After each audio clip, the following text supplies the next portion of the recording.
अस्सलाम वालेकुम and welcome everyone. उम्मीद है आप खैरियत से और ठीक ठाक होंगे। आज की वीडियो में ग्रॉसरी स्टोर बिज़नेस के मुतालिक डिस्कस करेंगे और इसमें मुफीद मालूमात होगी उन लोगों के लिए भी जो यूनाइटेड स्टेट के अंदर मौजूद है और वो लोग भी जो यूनाइटेड स्टेट के बाहर से मुझे देख रहे हैं। तो आप देख रहे हैं शफकत वांडे भी। इसमें मैं बिज़नेस के मुतालिक information, job, study, tracking, transportation और स्टडी के मुतालिक डिस्कस करता हूँ। मोस्टली वो चीज़ें होती हैं जिनका मैंने एक्सपीरियंस किया होता है और उनको मैं यहाँ पे डॉक्यूमेंट करता हूँ। तो इस वीडियो में मैं ये ग्रॉसरी स्टोर के मुतालिक बात करूँगा। अगर कोई चीज़ मैं मिस कर दूँ जो आप समझते हैं कि ये ऐड होनी चाहिए तो आप कमेंट बॉक्स में लिख सकते हैं, जिसमें मैं फिर उसको नेक्स्ट वीडियो में ऐड कर दूँगा। तो अभी आप ये जो देख रहे हैं ये ग्रॉसरी स्टोर में इसकी डिटेल वीडियो मैंने पीछे बताई हुई है कि इसका जो रेंट है वो $3000 है। 1500 स्क्वायर फुट जगह है। टोटल इस इन्वेस्टमेंट की थी वो $1,25,000 तक अप्रॉक्सीमेट इन्वेस्टमेंट की थी। सारी डिवीज़न मैंने बताई थी, सामान की डिवीज़न, मशीनरी की डिवीज़न और ये सारा कुछ मैंने बताया था। तो ये अब इस फेज़ में आ गया है कि अपना जो ब्रेक इवन पॉइंट है उससे आगे रेवेन्यू जनरेट करें। तो मैंने कहना ये है कि शुरू में ये जो आप पैकिंग देख रहे हैं ना, ये वाली पैकिंग जो है ना, जैसे ये अब गरम मसाला की पैकिंग है और इसके अलावा आटे की पैकिंग देखी, इसके अलावा चावल की पैकिंग देखी। तो जो लोग ये बनाते हैं चिली पाउडर है, उन्होंने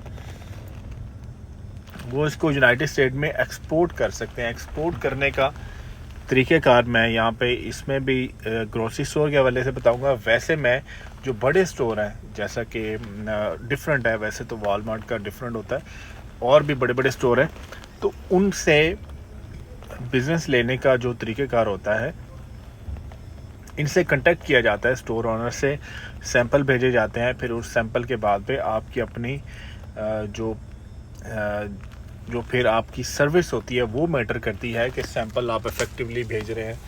और उसके बाद फिर आप सबको कोई ऑर्डर किया जाता है तो उसकी शिपमेंट आप टाइमली करते हैं। फिर सबसे बड़ी चीज़ मैटर करती है, क्वालिटी मैटर करती है। वो क्वालिटी मेंटेन करनी है तो फिर ये बिज़नेस चलता रहता है। तो कांटेक्ट करने के लिए डिफरेंट जो ग्रोसरी स्टोर डिफरेंट जो है ना, उनके ऑनर से रब्ता किया जाता है या उनको ईमेल की जाती हैं। ईमेल करने के बाद उन्हें कहा जाता है कि हम अपनी प्रोडक्ट है इसका सैंपल देना चाहते हैं। आप के जो शॉप है, ग्रोसरी स्टोर है, वहाँ पे अगर इसकी रिक्वायरमेंट है तो हमें जो ऑर्डर कीजिए। तो उसमें स्पेशली तौर पे आटा पाकिस्तान से नहीं आता, बाकी चीज़ें आती हैं। अब इस स्टोर में इंडिया से भी चीज़ें आई हुई हैं, पाकिस्तान की भी आई हुई हैं, तो दोनों से रिलेटेड अवेलेबल है। तो ये वक्त के साथ साथ आहिस्ता आहिस्ता ये ब्रेक इवन में पहुँच जा। ग्रोसरी स्टोर में चिकन और मीट का भी इंतज़ाम मौजूद है। इसके लिए एक ख़ास जगह पे बकरा बकरी का जो है ना वो प्रॉपर ज़बिया हलाल किया जाता है, फिर उसका मीट जो है ना वो सेल। ग्रोसरी स्टोर के बिज़नेस की खासियत ये है कि ये जो कारोबार है अगर चलता नहीं है तो ये कोई भी बिज़नेस है, ये घबराहट होती है कि नहीं चलेगा क्या होगा, तो ये सेल हो जाता है, टोटल सेल हो जाता है। ये वैसे एक अमजद साबरी कवा आटा की, जैसा कि मैंने शुरू में पैकिंग दिखाई थी, लेकिन मैं इस वाले से बात अभी नहीं की। तो ये ज़्यादातर आटा फ्लोर जो आता है, इसकी पैकिंग आप देखें, ये 20 पाउंड की पैकिंग होती है, इसके अलावा 10 पाउंड की पैकिंग होती है। तो ये ज़्यादातर इंडिया से आता है। पाकिस्तान से जो आटा है वो तकरीबन कम आता है। तो इस तरह का इसमें वाइट आटा फिर हो तकरीबन ऐसा होता है जिसमें से कुछ चीज़ें रिमूव की होती हैं जनाब। तो वो डिफरेंट टाइप का आटा है जिसकी जो है ना बड़ी डिमांड है। अच्छा, मैं ग्रोसरी स्टोर में वैसे तो डिफरेंट ग्रोसरी स्टोर है, लेकिन जो काफ़ी ज़्यादा देसी ग्रोसरी स्टोर में पॉपुलर है ना वो है पटेल ब्रदर्स का। अब पटेल ब्रदर की एक चेन बनी है, एक रेस्टोरेंट चला, फिर दूसरा, तीसरा, चौथा। फिर पटेल ब्रदर की जो शिपमेंट है वो भी उनके अपने ट्रक मैंने यूएसए की सड़कों पे देखे हैं जो उनकी आते हैं। और ये भी गालबन इम्कान होगा कि वो जो उधर से कंटेनर मंगाते हैं वो भी कंटेनर इनके अपने होंगे। तो ये सारी जो एक चेन होती है ना, जैसे सामान को मंगवाना, आप ये कंटेनर मंगवा लेते हैं। कुछ यहाँ पे लोकल भी होते हैं जिनको कहते हैं कि आप हमारे बिहाफ पे ये कंटेनर मंगवा दें, उनको पैसे देते हैं तो कंटेनर से ये सारा सामान आ जाता है। अब जैसे ये पटेल ब्रदर और ये दूसरे बड़े जो स्टोर्स हैं, तो उनकी प्रॉपर उनके ट्रक भी अपने चलेंगे, उनका पीछे से कंटेनर भी चलेगा, फिर सामान भी चलेगा। फिर वो बाइंग करते हैं बल्क में, जैसे वॉलमार्ट करता है बड़ी बल्क में बाइंग। तो वो रेट कंपैरेटिवली फिर अपने कंट्रोल में आ जाते हैं जब आपने बाइंग ही ज़्यादा कर ली। तो ये है, लेकिन हम तो बात करेंगे 1,25,000 लगाया है, स्टार्ट ही करना है, स्टार्ट आहिस्ता आहिस्ता होता है।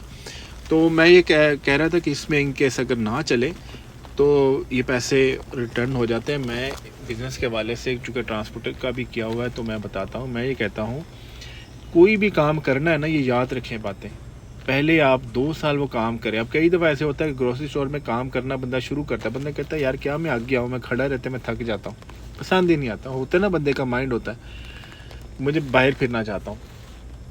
और इस तरह से कई दफ़ा कोई बंदा ट्रांसपोर्ट का काम शुरू करता है। वो ट्रांसपोर्ट का नया ट्रक भी तो इतने का आता है ना, डेढ़ लाख डॉलर का। वैसे नया तो मैं रिकमेंड नहीं करता, लेकिन जिनके पास पैसे हम नया ले लेते हैं। तो उस 1 साल 6 महीने चलाते बंदा कहता है किस मुसीबत में फंस गया, मैं जो है ना सड़कों पे चलाऊँ, ये डेंजरस है, 100 चीज़ें हैं। तो इसलिए रिकमेंडेड होता है कोई भी काम 2 साल पहले करने के बाद फिर करें, कम से कम 2 साल करें वो काम, फिर देखें आपका दिल करता है ठीक है, नहीं करता ना करें। अदरवाइज़ पैसे लगाए हों और फिर माइंड चेंज करें तो ये जो है ना फिर तकलीफ़ होती है। तो मैंने ये डिफरेंट आइटम्स इनको दोबारा वीडियो दिखाई, लेकिन मैंने असल बात बतानी थी। जो जिसमें एक्सपर्टीज़ हो वही करना चाहिए, ये देख के नहीं कि इसमें बंदा 10,000 कमाता है जो उसमें 20,000 कमाता है तो मैं भी कमा लूँ। बंदे को अपना शौक़, अपनी अवेलेबिलिटी, अपना टाइम और अपना इंटरेस्ट और एक्सपर्टाइज़ और एक्सपीरियंस देख के काम करना चाहिए। तो जहाँ से भी देख रहे हैं आपके दिल में जो भी जायज़ ख्वाहिश है और आप पूरा करें। कोई चीज़ अगर मैं मिस कर दी कमेंट बॉक्स में ज़रूर कीजिएगा। Thank you very much. अच्छा इसके ना कलर चेंज करो,